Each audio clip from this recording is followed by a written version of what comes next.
So last class আমরা discuss করছিলাম যে আমাদের ওয়েস্ট বেঙ্গল ইন্ডিয়ার কাউন্সেলিং প্রসেস। তো সেখানে বেসিক জায়গাটা বলেছিলাম এবং বলেছিলাম ডিটেলসে ডিসকাস করব প্রতিটা স্টেপে আমাদের কী কী করণীয়, কী কী করতে হয়, প্রতিটা রাউন্ড কীভাবে পারফর্ম করে এবং তার ডিটেলস খুঁটিনাটি।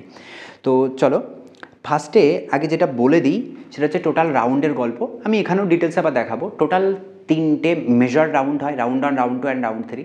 তারপর একটা স্ট্রে ভ্যাকেন্সি রাউন্ড হয়, তারপর একটা মপ আপ রাউন্ড হয়। তো মেজর রাউন্ড কিন্তু ওই প্রথম 3টে, সেটা মাথায় রাখবে। নাও যদি তুমি রাউন্ডগুলোর বলো, পরপর স্টেপগুলো বুঝতে হবে প্রতিটা রাউন্ডে কী কী জিনিস আমাদের করতে হয়। প্রথম কাজ হচ্ছে রেজিস্ট্রেশন করা। ডেট দেবে, লাস্ট ইয়ারে 21 আগস্টে স্টার্ট হয়েছিল। তো সেই ডেটে প্রথম আমাদের কাজ হচ্ছে রেজিস্ট্রেশন। রেজিস্ট্রেশনের জন্য মাত্র 3 দিন সময় থাকে, 3 দিনের মধ্যে রেজিস্ট্রেশন করতে হবে। রেজিস্ট্রেশন ডান, তারপরে তোমাকে ফি পে করতে হবে। এর ব্যাপারে পরে আসবো ফি পেমেন্টের। যেই ফি পেমেন্ট হয়ে যাবে তারপরে তোমাকে ডেট দেওয়া হবে। তুমি এটা যে ফর্ম ডাউনলোড হবে, নিচে দেখবে লেখা আছে, ভেন্যু লেখা আছে যে কোন হসপিটালে গিয়ে তোমাকে ডকুমেন্টস ভেরিফিকেশন করতে হবে। আর এই যে ফিটনেস সার্টিফিকেট বলো, ডোমিসাইল সার্টিফিকেট বলো, এইগুলো সবগুলো হচ্ছে ওই ডকুমেন্টস ভেরিফিকেশনের সময় তোমাকে দেখাতে হয়, তার আগে নয়। ওখানে সব অরিজিনাল কপিগুলো নিয়ে যেতে হবে। সবটা লিস্টও দিয়ে দেবে যে কোন কোন ডকুমেন্টস লাগবে, কোনো চিন্তা নেই, আমরাও সেপারেট ভিডিও বানিয়ে দেবো। ওকে, তাহলে ডকুমেন্টস ভেরিফিকেশনের জন্য নেক্সট স্টেপে আমাকে যেতে হবে। ডকুমেন্টস সব ভেরিফিকেশন করে এলাম। তারপরে তোমার আবার লগ ইন পেজ যাবে, খুলবে, তো সেখানে দেখবে সাকসেসফুলি ভেরিফাইড এরকম অপশান দেখাবে। তো তার একটা লিস্ট আপলোড হবে। ওকে, যারা যারা মানে অনেক ক্যান্ডিডেট হবে যাদের ডকুমেন্টস ফেক বা ভুল বলে প্রমাণ হয়েছে, তাদের সব রিজেক্ট করে দেবে। তো যারা যারা মানে সাকসেসফুলি ভেরিফাইড হলো, সো তাদের একটা প্রভিশনাল লিস্ট আসবে। তো এটা হচ্ছে নেক্সট কেস।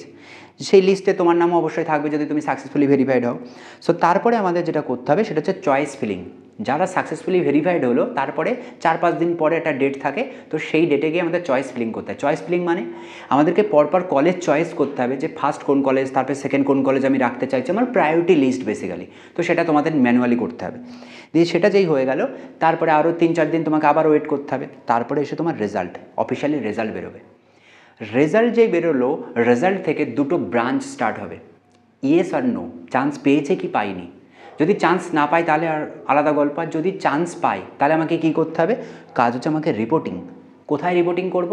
যে কলেজে আমার নাম এসছে, লাইক আরজিকর হতে পারে, আমাদের সাগর দত্ত হতে পারে, যেখানে নাম এসছে সেই কলেজে তোমাকে যেতে হবে। ডেট দেবে, কোন ডেটের মধ্যে তোমাকে যেতে হবে, কী কী নিয়ে যেতে হবে, সব ডিটেলস থাকবে সেখানে।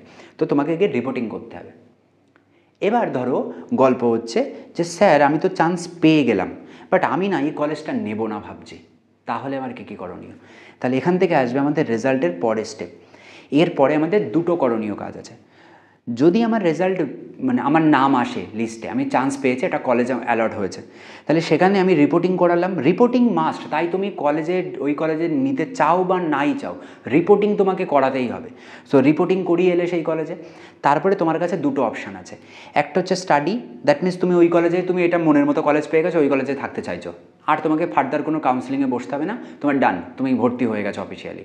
আর সমস্ত ডকুমেন্টস ফর্মালিটি ওরা বলেও দেবে যে কবে থেকে ক্লাস হতে পারে, বাকি যা ফর্মালিটি আছে সেই হসপিটাল থেকে বা কলেজ থেকে তোমাকে বলে দেওয়া হবে। তাহলে তুমি স্টাডি করছো, ব্যাস ডান। যদি মনে হয় না আমি এর থেকে বেটার কোনো কিছু ডিজার্ভ করি, আমি একটু এর থেকে মনে হচ্ছে একটু ভালো কলেজ পাবো, আমাকে সবাই মোটিভেট করছে, বলছে আর তুই বেটার কলেজ ডিজার্ভ করিস, তাহলে আমার কাজ হচ্ছে আপগ্রেডেশন। আমার ওই সেম লগ ইন পেজে যখন আসবো, ডেট থাকবে, তো সেই ডেটে আমি যখন আসবো তখন দেখবো আপগ্রেডেশনের একটা অপশান দিচ্ছে। আপগ্রেডেশন করলাম মানে আমি নেক্সট রাউন্ডে যেতে চাইছি। তারপরে যেই আপগ্রেড করলাম তারপরে তার মানে এবার আমি রাউন্ড 2তে যাব, রাউন্ড 2র কাউন্সেলিং স্টার্ট হয়ে যাবে আমার। তাহলে এখান থেকে শুরু হয়ে যাচ্ছে আমার রাউন্ড 2র কাউন্সেলিং, মানে আমি রাউন্ড 2র জন্য আবার বসতে চাইছি। তো রাউন্ড 2র জন্য যখন বসবো তখন আমার কি আবার সেই প্রথম থেকে রেজিস্ট্রেশনগুলো করতে হবে? একদমই না, তোমার কাজ শুরু হবে চয়েস ফিলিং থেকে। তাহলে আগের স্টেপটা মনে আছে, চয়েস ফিলিং কোথায় ছিল? এই যে এখানে, এই আগের এই স্টেপগুলো তাহলে তখন আমরা আর করতে হচ্ছে না, নতুন করে রেজিস্ট্রেশন করতে হচ্ছে না, টাকাও পে করতে হচ্ছে না, ডকুমেন্টস তো অলরেডি ভেরিফাই, তাহলে আমি আবার কেন ভেরিফিকেশান করাতে যাব? তাহলে ওই পার্টটা আমার কিছুই লাগছে না, আমি সোজা চয়েস ফিলিং থেকে স্টার্ট করব। নতুন করে আবার তো পুরো ব্ল্যাঙ্ক হয়ে যাবে, আবার তুমি তোমার মতো করে চয়েস ফিলিং রাখবে, শাফেল করে নিলে কোন কলেজকে আগে রাখবে পরে রাখবে। দেন তুমি রেজাল্টের জন্য ওয়েট করবে, ডেট দেবে কোন ডেটে বেরোবে। তারপরে আবার নতুন কলেজ যদি চলে আসে তাহলে রিপোর্টিং।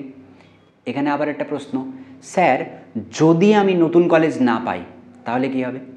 ধরো আমি আগেরটা পেয়েছিলাম বর্ধমান, আমি ভেবেছিলাম সাগর দত্ত পাবো, সেই হিসাবে আমি আপগ্রেড করলাম, বাট সাগর দত্ত এলো না, বা মানে বাকি কোনো কলেজেরই নামই আমার এলো না, তাহলে তখন কি করব? তাহলে কি আমার আগের কলেজটা বাদ চলে যাবে, আমি কি আর ভর্তি হতে পারবো না? না, চিন্তার কোনো ব্যাপার নেই, তুমি আগের কলেজের নামটা তোমার থেকে যাবে। যদি তুমি আপগ্রেডেশনে নতুন করে কোনো কলেজ না পাও, তাহলে তুমি আগে যে কলেজটা ছিল রাউন্ড অনে তুমি সেম কলেজেই ভর্তি হতে পারবে, কারণ অলরেডি তো তুমি রিপোর্ট করিয়ে এসছো সেখানে। দ্যাটস ওয়াই তোমার কোনো চিন্তার কারণ নেই। বাট প্রশ্ন হচ্ছে, যদি স্যার আমি বর্ধমান আপগ্রেডেশন করে আমি আরও যে লিস্টগুলো দিয়েছিলাম তার মধ্যে আমার সাগর দত্ত আসেনি, অন্য জলপাইগুড়ি নাম চলে এসছে, তাহলে কিন্তু গল্প আছে। তখন তুমি বলবে না না আমি তাহলে আমি আগেরটাই নেবো, এই নতুনটা নেবো না, এই রকম হবে না। তোমার যদি নাম নিউ রাউন্ডে চলে আসে তাহলে ওই কলেজটাই তোমাকে মাস্ট নিতে হবে। ওইখানে বি কেয়ারফুল আপগ্রেডেশন করার আগে। সো তখন কিন্তু চাইলে আর কাম ব্যাক করতে পারবে না, পুরনো রাউন্ডে ফিরে আসতে পারবে না, তখন তোমার ওই রাউন্ডটাই নিতে হবে। হ্যাঁ, তুমি তারপরে আবার আপগ্রেড করাতে পারো, বাট ওই রাউন্ডে যে কলেজ এসছে সেখানে কিন্তু তোমাকে ওই কলেজটাই নিয়ে নিতে হবে। আশা করি ব্যাপারটা ক্লিয়ার। তো বাকি প্রসেস এটা যারা ইয়েস হলো তাদের, যারা নো মানে রেজাল্ট কোনো চান্স পায়নি, তারা স্যার কী করবে?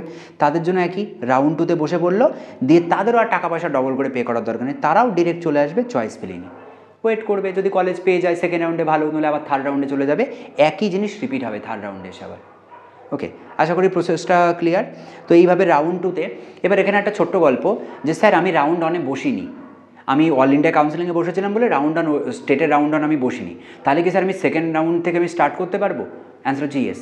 তুমি আবার ফ্রেশ রেজিস্ট্রেশন করতে পারো, মানে যে ক্যান্ডিডেট ফার্স্ট রাউন্ডে আর কি করেইনি, তো তাদের জন্য আবার সেকেন্ড রাউন্ড থেকে শুরু হবে। বাট সেক্ষেত্রে তার অপরচুনিটিটা একটু কমে যায়, কারণ ফার্স্ট রাউন্ডে ম্যাক্সিমাম সিট তো সব অকুপাই হয়ে গেছে। তো তার প্রসেস কি একই, বাকিদের মতো ফার্স্ট রাউন্ডে সবাই যে কাজটা করেছিল ওই ফ্রেশ ক্যান্ডিডেট একই কাজ করবে স্টেপ বাই স্টেপ বাই। ওকে, একদম ইজি জিনিস, সো কোনো চাপের বিষয় নেই। ওইখানে তোমরা যদি একটু চোখ কান খোলা রাখো নিজেরাই কাউন্সিলিং করতে পারবে, কারোর হেল্প নেওয়ার দরকার পড়বে না, শুধু একটু যদি স্মার্টনেস দেখাতে পারো, ঠিক আছে? সো তাহলে কিন্তু এগুলো ইজিলি হয়ে যাবে। ওকে, তো এই হচ্ছে আমাদের মোটামুটি স্টেপ যেগুলো থাকে। এর মধ্যে কারোর যদি কোনো কাউন্সিলিং রিলেটেড কোনো কোশ্চেন থাকে, যে কোনো রকম কোয়ারি, সো যখন ভিডিও বানানো হয় তখন অনেক টপিকই মাথায় আসে না, বাট তোমরা কমেন্ট করলে তখন অনেক জিনিস মাথায় চলে আসে, তখন সেটা অ্যান্সার দেওয়ার সুবিধা হয়। তো যদি তোমাদের এরকম কোনো কোশ্চেন আসে তাহলে অবশ্যই কমেন্ট করতে পারো, সো আমি তার রিপ্লাই দেবো। ওকে, সো ব্যাস এই হচ্ছে আমাদের গল্প। তাহলে গল্পগুলো মনে রাখতে হবে, কী কী টপিক হলো, কী কী ডিসকাশন হলো, সেই অনুযায়ী যখন কাউন্সিলিংয়ে বসবে সো নিজেদেরকে চোখ কান খোলা রেখে কাউন্সিলিং করাবে। আর কোনো চিন্তা নেই, চয়েস ফিলিং কী কী করবো, কোন কলেজ আগে পরে রাখবো, তারও ডিটেলস ভিডিও অলরেডি চ্যানেলে আছে, আর এইবারের জন্য নতুন করে বানিয়ে দেবো। আগে শুধু কাউন্সিলিংয়ের নোটিশটা আসতে দাও, তারপরে ভিডিওর অ্যাকচুয়ালি ঝড় উঠবে সব জায়গায়। সো প্রচুর ভিডিও দেওয়া হবে, সো একদম যাতে কোনো জায়গায় যে যারা নিজে মানে সেলফ নিজে কাউন্সিলিং করছে তাদের যাতে কোনো রকম সমস্যা না হয়। ওকে, একদম ক্রিস্টাল ক্লিয়ারভাবে করাবো। ওকে, তাহলে চলো আজকে মোটামুটি এই পর্যন্তই, পরে আবার নতুন কোনো টপিক নিয়ে আসছি।